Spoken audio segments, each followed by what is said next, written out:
Hello বন্ধুরা, সবাই কেমন আছেন? আশা করি সবাই অনেক অনেক ভালো আছেন। বন্ধুরা, ভিডিও আপলোড করতে একটু লেট হয়ে গেল, তো বন্ধুরা চলুন ভিডিওটি শুরু করা যাক।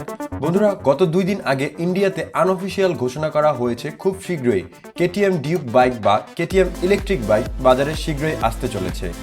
আমাদের দেশের ইঞ্জিন ক্ষমতা বা সিসি লিমিট 165 হওয়ার কারণে কেটিএম এর হায়ার সিসি বাইকগুলো বাংলাদেশে আসতে পারে না। তবে চিন্তার কোনো কারণ নেই, কারণ কেটিএম ডিউক বা কেটিএম বাইকটা বাংলাদেশে আসতে পারবে। চলুন তবে জেনে আসি কেটিএম ডিউক বা কেটিএম এই বাইকটি এর specification, feature, mileage, top speed, কবে নাগাদ লঞ্চ করা হবে এবং লঞ্চের পরে বাইকের দাম কত হতে পারে সেই সম্পর্কে।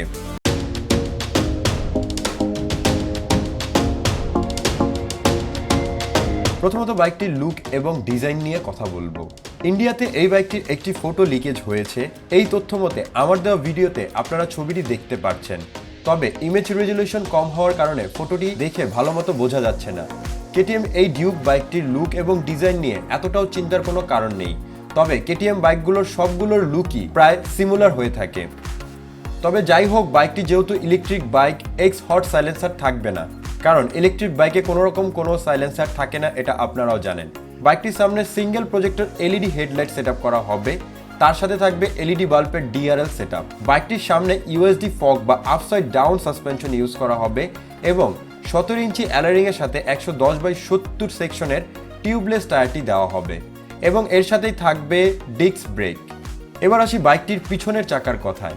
বাইকটির পিছনে যদি লক্ষ্য করেন তাহলে এখানে মনোশক সাসপেনশন বা অ্যাবজর্বার থাকবে এবং 17 ইঞ্চি অ্যালারিং এর সাথে 150/60 সেকশনের টিউবলেস টায়ারটি দেওয়া হবে। বাইকটিতে কেটিএম ডিউকের মতো স্পিডোমিটার দেওয়া হবে। এক কথায় বলতে গেলে বাইকের speedometer, tyre size, suspension KTM 125 যে বাইকটি আছে তার থেকেই নেওয়া হবে।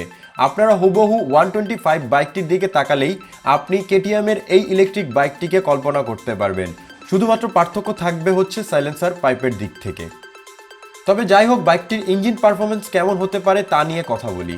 বাইকটিতে 5.5 kWh লিথিয়াম আয়ন ব্যাটারি দেওয়া হবে।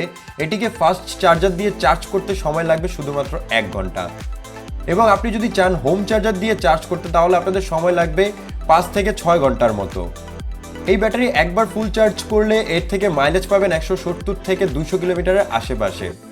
এবার আমরা একটি ছোট্ট ধারণা দিব, এই বাইকটিকে একবার চার্জ করলে আপনি কতটুকু সময় পর্যন্ত চালাতে পারবেন। এই বাইকটিকে যদি আপনি একবার ফুল চার্জ করে নেন তাহলে 170 থেকে 200 কিলোমিটারের আশেপাশে কিন্তু মাইলেজ পেয়ে যাবেন। আমরা যদি ইঞ্জিন পারফরমেন্স বা ইঞ্জিনযুক্ত বাইকগুলোর কথা বলি তাহলে সেখান থেকে আমরা সর্বোচ্চ এই রেঞ্জের মাইলেজ কিন্তু 50 থেকে 60 পেয়ে যাব, কিন্তু ইলেকট্রিক বাইক হওয়ার সত্ত্বে আপনি 170 থেকে 200 কিলোমিটার আশেপাশে মাইলেজ পেয়ে যাবেন। বাইকটিতে একটি শক্তিশালী মোটর থাকবে। এই মোটর থেকে ম্যাক্সিমাম পাওয়ার আউটপুট করবে 13.5 বিএইচপি। এর পাওয়ার অনেকটা কেটিএম ডিউক 125 এর মতোই হবে। এই বাইক থেকে টপ স্পিড পাওয়া যাবে 120 কিলোমিটারের আশেপাশে। তবে এখন বলি বাইকটি কবে নাগাদ লঞ্চ করা হবে। ইন্ডিয়াতে বিভিন্ন যে নিউজ লেখা হয়েছে তার তথ্য মতে বাইকটি সেপ্টেম্বর বা অক্টোবরের মধ্যেই ইন্ডিয়াতেই লঞ্চ করা হবে। সেই হিসাবে বাইকটি বাংলাদেশে এই বছরের শেষের দিকে আসার সম্ভাবনা অনেকটাই রয়েছে।